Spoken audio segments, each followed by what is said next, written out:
Hey, fun fact about me, I am a Scorpio, which means that I am really, really good at keeping secrets. I actually don't know if it means that, but I've known about this project since, I think, 2019, like way back in the day when people worked in offices and didn't have gallons of hand sanitizer at their disposal. After so many delays and design tweaks and chip shortages, not only can I finally tell you that Polyend is releasing a new, portable, more powerful tracker, but I can finally hold one.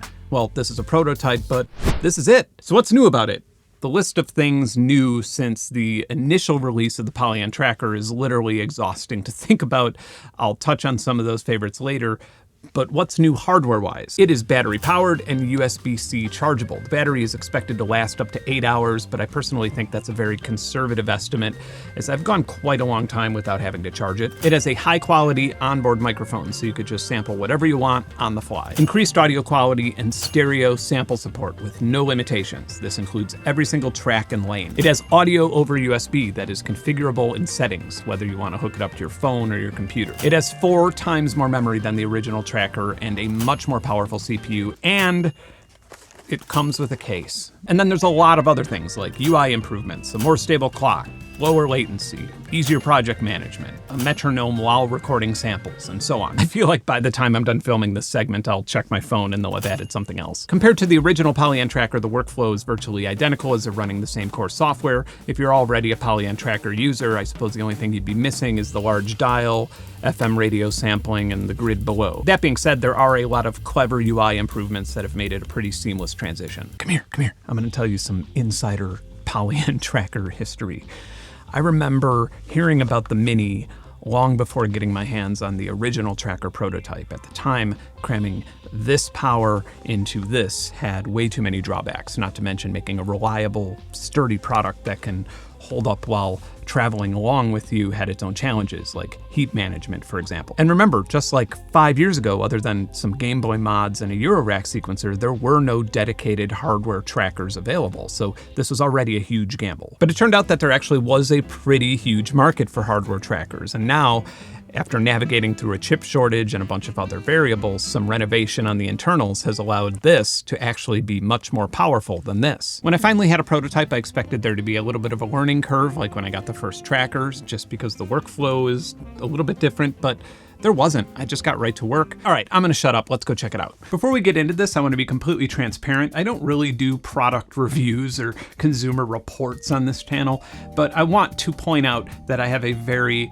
long, personal, friendly, and professional relationship with Polyend that's been going on for 6 or 7 years at this point. So it would be impossible for me to review something or recommend something without any level of bias. And the reason I have that bias is because I am involved with or interacting with things like this all the way from when they're crazy ideas and brainstorms all the way to where it's firmware that's being released adding features to a product that's been out for years. You can't be part of a long journey to fruition like that and then just pretend to have the mind of a consumer and be like, it's a 8 out of 10. Disclaimer number 2.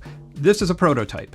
To my knowledge, this is the only tracker Mini that exists outside of Poland. So as with most prototypes, the display, which looks fine to me, is not completely optimized. The casing is not completely optimized, meaning that it might be a little bit more smudgy. The buttons might be a little bit more sticky, less clicky than they will be on the final product that ships to the customer. If you're unfamiliar with the original Polyend tracker, I've done a video on that when it launched, and there are plenty of videos from Polyend showing all the new feature and firmware updates, and there are a lot of them. It's like an entirely new instrument. So I am a big fan of melodies and, chords and harmony, and this is the primary reason why I never used trackers until the hardware ones were a thing. And I know that this can send MIDI chords, and there are workarounds to use multiple tracks to make chords, and those are fine, but it really opened my mind to the concept of controlling individual notes and chords rather than how we just traditionally work with them as a steadfast group of notes. For example, C minor to G sharp major to F minor to C sharp major.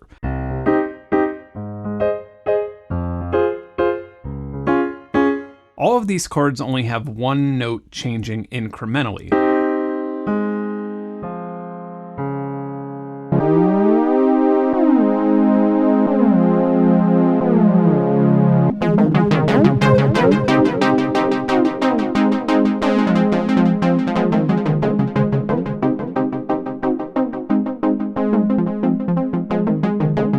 right, I am so excited to sample some of the weird bullshit that I have accumulated over the years that just sits in drawers here. So pretty much any device that has an embedded microphone is going to suffer from when you're trying to record something that you hear. I absolutely love that effect because it's easy enough to put this down on a surface and record whatever noise you want to hear. But it also works as a contact mic. And so you can capture all sorts of vibrations and resonances that you normally wouldn't. Ooh.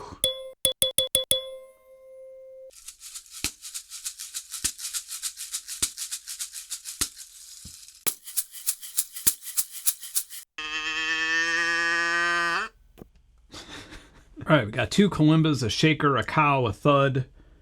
Ah. All right, let's edit some samples.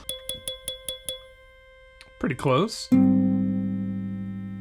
By the way, before I start making a song here, if we hold down menu, we can incrementally go up, or these bigger plus and minuses bring us up a lot further faster, or we could do this.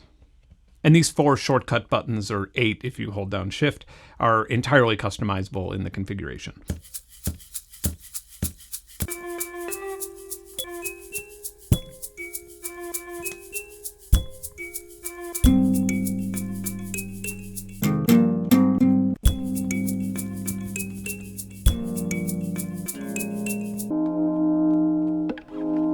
Nice.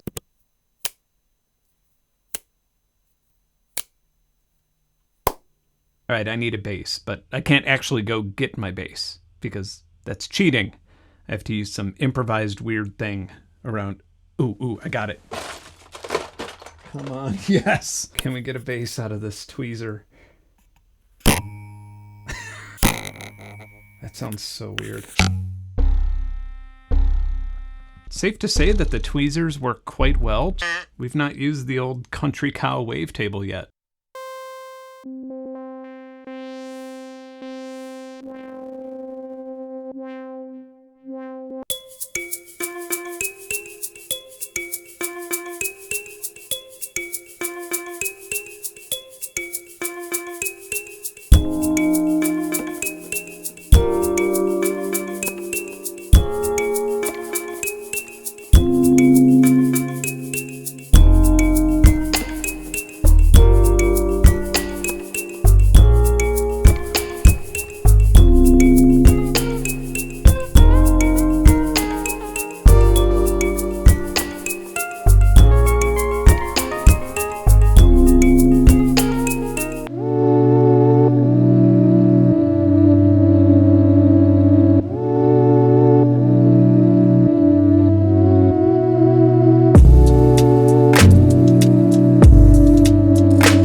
This is something that I've personally used a lot, but I've never really exported on a video, and it definitely has gotten a lot better since the original tracker was released with firmware updates. And the thing that I'm talking about here is using a MIDI keyboard to enter data into the tracker, which is obviously a lot more musician friendly. Even if you make beats, you can tap in the beats with quantization on or off, and it's also velocity sensitive. I'm going to use these 3 sounds, and we're just going to step sequence.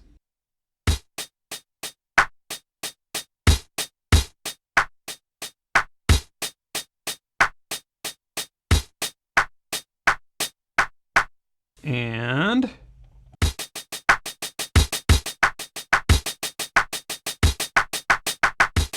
in configuration settings, we have a metronome that we can turn on.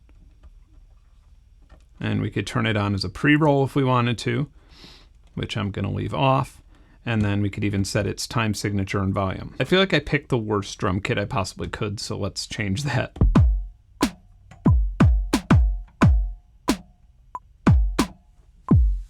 There we go, with my terrible timing intact. So if we want to fix that terrible timing, jump over into this track and then do some step recording. Add some rolling or ratcheting.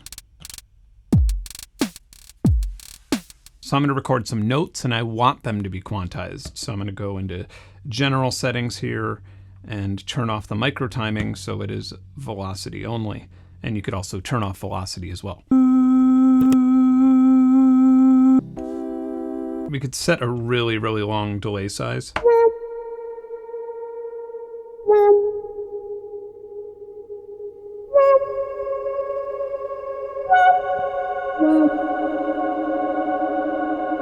If we turn the diffusion down and like the pre-delay up and no damping, it could also be very odd.